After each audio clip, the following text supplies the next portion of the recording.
And now, movie go wrong. Forward, Smith. Sir, Hornographic Productions, in reluctant association with Rent-A-Thug Debt Collectors Limited, present the memoirs of a newspaper editor. I showed them in Fleet Street.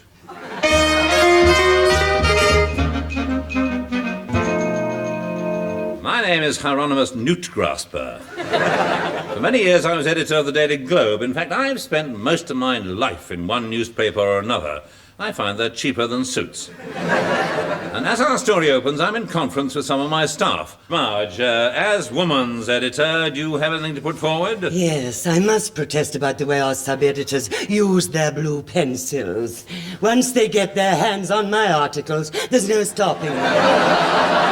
Yes, I'll see what I can do, Marge. Now let's hear from our society columnist, Peregrine de Vere Fitzaubergine. Yeah, well, last night the Duchess of Aberystwyth was seen having a bit of an ease up with the Duke at a charity nosh-up. He stayed and had a little thing on a stick, but she scarpered about 11 because of her plate, so we're giving her a jip. How elegant it all sounds. I wish I could have been there. Yeah, well, you didn't go to Eton and Harrow like what I done. Yeah, quite. Well, I adjourned the meeting and suddenly the door burst open. I can do it, sir. I can do it. I can do it. Give me a chance and I'll show you I can do it. Yes, I'm sure you can, but what? I could be an ace reporter, sir. I used to work for the Wapping and District Courier. Oh, yes, that folded, didn't it? Yes, sir. That way it was easier to push it through letterbox. Right, well, I'm not sure if there's an opening. Oh, there must be. I'm willing to work my way up, sir. All right. I'll see what I can do. What's your name, young fella? Arnold Cream Tea. Not one of the Devonshire cream teas, are you? No, I suppose not. Very well. You can start as a copy boy, but stay out of my hair. That won't be difficult.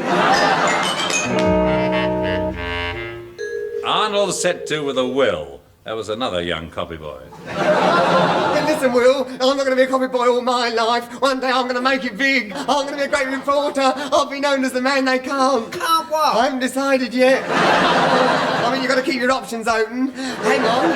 Here. There's somebody coming. Is it the racing correspondent, Captain Patter? No, it's Marge Poops, the woman editor. Can't you tell Marge from Patter? Oh, come along, you boys. There's no paper in my office, and I'm writing an article on lace panties. Oh, sorry, Miss Poops. Here's some paper. Oh, while you're here, Miss Poops, I've got a feature you might like to look at.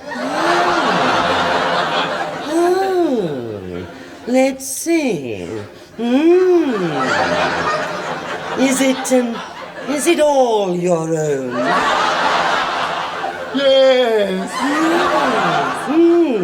It's rather interesting, yes. I might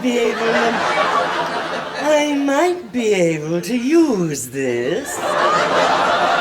Perhaps it's a little wordy. Yes, you could shorten that sentence and take that and out of there. Well, anything you say, Miss Poops. After that, Arnold often submitted items for Marge's column, Kitchen Hints. Housewives who like their lettuces crisp should put their eggs in cellophane bags and pop them in the refrigerator. Fashion tips. The new look in dresses is wasted. Well, it's wasted on me anyway. Eventually I made him a cub reporter, but this didn't satisfy Sir, him. I'm fed up with being a cub reporter. They never make news. They just sit in a circle going dib, dib, dib all the time. I see. I'm a hard worker, sir. A hard worker. Yeah, I'm sure you are, yes. I'm learning all the time. Every day I buy all the newspapers and study them. Good. Well, keep on taking the tabloids.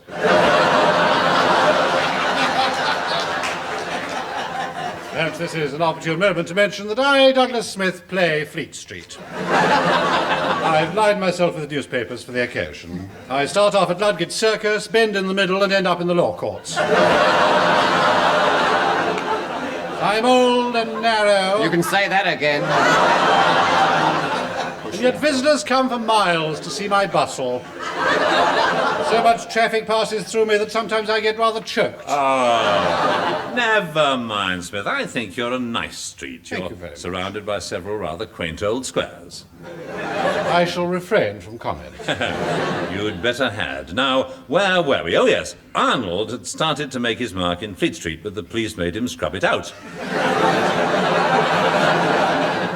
had my own problems. The proprietor of the newspaper, Lord Stokestream, was worried about circulation. Oh, my feet are going numb, Newt. But your suspenders are too tight, sir. Here, borrow mine. Oh, thank you. That's much better.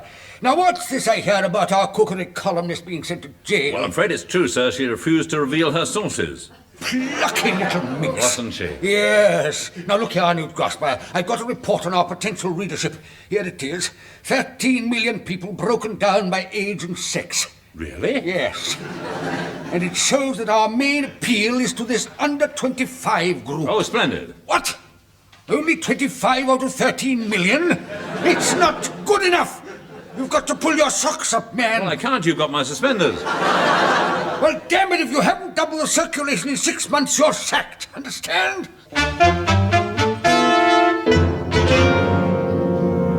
I was worried. That night I tossed and turned, and I confess I cried a little. And the man on the next seat complained, and they threw me off the bus. Next morning, I called a meeting and asked the staff for suggestions. I've got a suggestion, Hanson. Yeah, later. Now, what's important now is the future of the Daily Globe. Well, speaking as stargazer, the staff astrologer, I foresee a massive surge in circulation. I say that in 6 or 7 weeks, we shall have super sales. Oh, don't talk wet. Anybody else got an idea? I have one. Why not print it in invisible ink for people who haven't got time to read newspapers? Yeah, what's Max Harris doing in a sketch? Back to piano, you great cloth-eared clown. William, Oh, she can't read lines. Takes him all his time to read those little dots with the tails on. And if Paul can do that, go on, get out of here. Yes. All right, that's enough. All right. There, back to the plot. It's a disgrace, always pushing himself All in. right, William. Pushing himself. Wait a minute. It was then. It was then that young Arnold stood up and spoke. He was pale and nervous, as usual. But he still gave a good account of himself. I'm 5'10", dark wavy hair, incredibly handsome, good teeth. Yes. But what's your idea for improving circulation? Well, I can tell you what's wrong with the paper. You got half-naked women showing their legs on every page. We should be aiming higher than that. Come on now, let us appeal to the intellectuals. You mean we should have half-naked Oxford dons? Yes. I put the idea up to the proprietor. I like it. This young fella Arnold, what's his name, has got something. Or if he hasn't, he looks as if he has. I want you to promote him. And so I promoted him. He came up with many more ideas. Yeah, let's put vinegar in the printing ink to appeal to the chip shops. Let's print on cellophane so the commuters can read it and look at girls' legs opposite at the same time. These revolutionary ideas produced a dramatic change in the fortunes of the Daily Globe. We lost every single reader. I can't understand it. They don't seem to want transparent, vinegar-soaked pictures of half-naked Oxford dons. Yeah. Well, some people are funny that way. Arnold and I lost our jobs on the Daily Globe, but we weren't out of work for long. With our reputations, we soon got two of the most important positions in Fleet Street. I was under the clock, and he was outside the pub. Read all about it in the Daily Clarion. Daily Globe goes bankrupt. Read all about it.